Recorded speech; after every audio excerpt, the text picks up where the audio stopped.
excited to be here. You know, back in 1998, sitting in the top row, and I came out here, you guys, I got to share with you. I remember having a conversation with Ed Marlette, and I said, Ed, I'm broke. I ain't got no money to come to convention.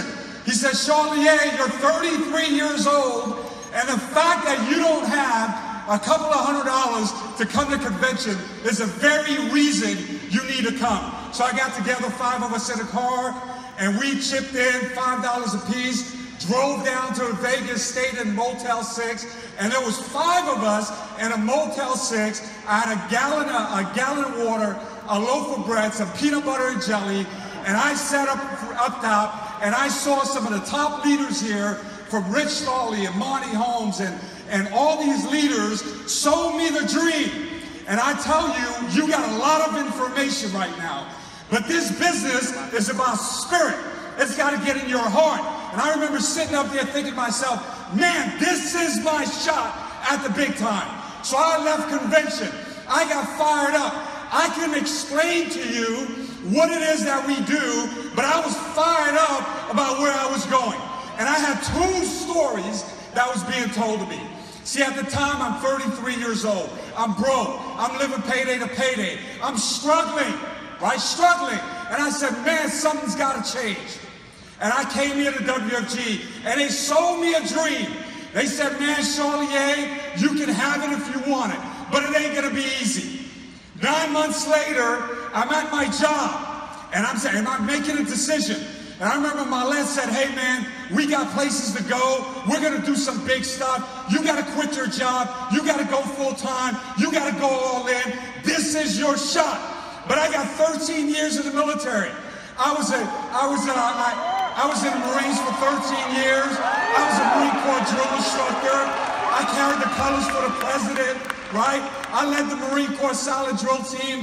I had all these decorations, but at the end of the day, I was still broke and I was still living payday to payday. My mom was still working 14 hours a day in New York, 5 days a week, and I'm frustrated. And Marlette is selling me the dream. He said, Charlier, you got to go for it. What is it that you're afraid of? And on the other side, my buddies in the military, they're like, Dan, you can't get out the Marine Corps. You got 13 years in. You only got 7 years to go to get your retirement. My master sergeant tells me, you're crazy to get out. For a dream? What are they telling you over there? You're drinking a Kool-Aid over there. People don't leave after 13 years. And guess what? I left. I got out. I didn't do inactive reserves.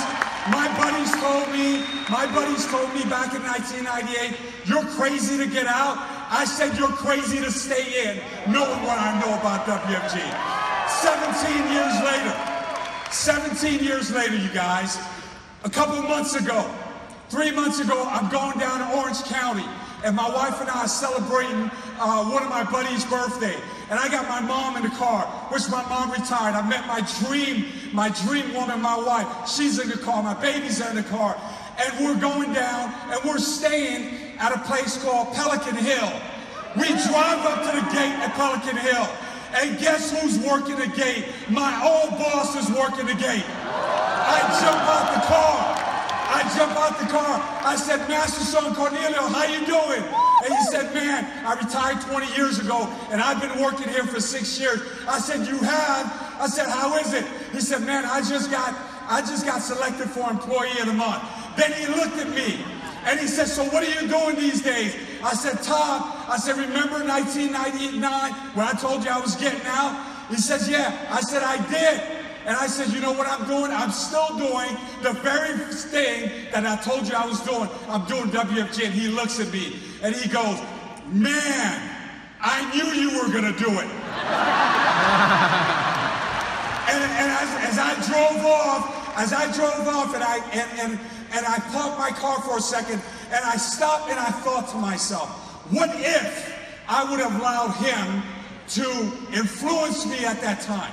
See, most of you are sitting here, and all of us have all different backgrounds here. See, when I first came in the military, when I first went in the Marines, There was all this ego. The Army thought they were better than the Air Force. The Air Force thought they were better than the Navy.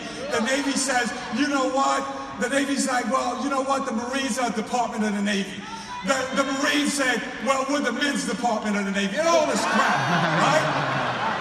But you know what happens? When we go to war, we realize, the Army realized we need the Air Force. The Marines realize we need the Navy. And we start to work together. See, we have a crusade here. We have a crusade here. See, all these EVCs up front, these are our business partners. I'll tell you, I've been in leadership for years, and there's no better leadership than WFG. Last night I'm hanging out with a couple